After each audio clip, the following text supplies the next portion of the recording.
बकिया video देखने से पहले वीडियो को लाइक करें, राहम टीवी चैनल को सब्सक्राइब करें और बेल आइकन पर क्लिक करें। शुक्रिया।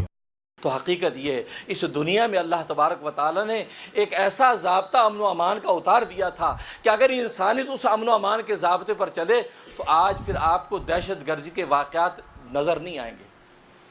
आज दहशत गर्दी होती इसलिए है, टेररिज्म होता इसलिए है कि अल्लाह ने जो एक ज़ाब्ता अमन व अमान का इंसानियत को दिया था, इस कायनात के अंदर उतारा था, आज असल में इंसानियत उसको फॉलो नहीं करती। और सीधा साधा ज़ाब्ता है और वो हुकूक और फ़राइज़ का ज़ाब्ता है। दुनिया के अंदर दो उन्वान हैं, एक हुकूक और एक फ़राइज़। कुछ लोग ऐसे हैं उन पर कुछ फ़राइज़ आयद होते हैं, उनको फ़राइज़ अदा करने हैं। दूसरे लोगों के हुकूक हैं, उनके हुकूक अदा होते हैं।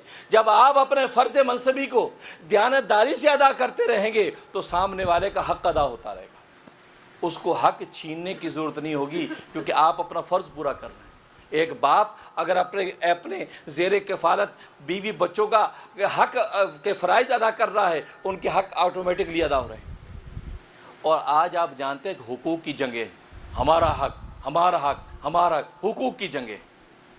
हुकूक की जंगें करने की ज़रूरत नहीं, आप अपने अपने फ़राइज़ अदा करना शुरू कर दें। एक बाप अपने फ़राइज़ अदा करना शुरू कर दे, एक औलाद अपने फ़राइज़ अदा करना शुरू कर दे, एक शौहर अपने फ़राइज़ अदा करना शुरू कर दे, एक बीवी अपने फ़राइज़ अदा करना शुरू कर दे, एक बादशाह अपने फ़राइज़ को दयानतदारी से अदा करना शुरू कर दे, रया अपने फ़राइज़ को अदा करना शुरू कर दे। दुनिया के जितने भी शोबे हैं, दुनिया के जितने भी मनसब है, जब अपने अपने फ़राइज़ को दयानतदारी से अदा करना शुरू कर देंगे तो सामने वाले के हुकूक ऑटोमेटिकली अदा होंगे।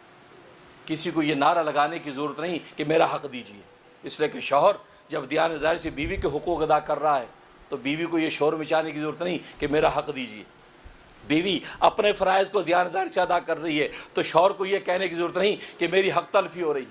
उस्ताद अपने फ़राइज़ को दयानतदारी से अदा कर रहा है तो शागिर्दों को, स्टूडेंट्स को ये शोर मचाने की ज़रूरत नहीं कि हमारे हक़ दीजिए। बादशाह अपने फ़राइज़ को दयानतदारी से अदा कर रहा है तो रियाया को ये शोर मचाने की ज़रूरत नहीं कि हमारे हुकूक अदा नहीं हो रहे, इसलिए कि ऑटोमेटिकली एक दूसरे के हुकूक अदा होने लगेंगे।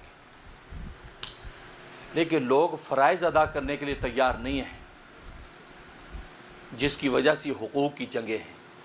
या ये टेररिज्म के वाक़यात आलमी क़ुव्वतें अगर दयानतदारी से देखें तो ज़रूर इस नुक्ते पर पहुँचेंगी कि किसी न किसी दर्जे में फ़राइज़ की अदायगी में कोताही हो रही है।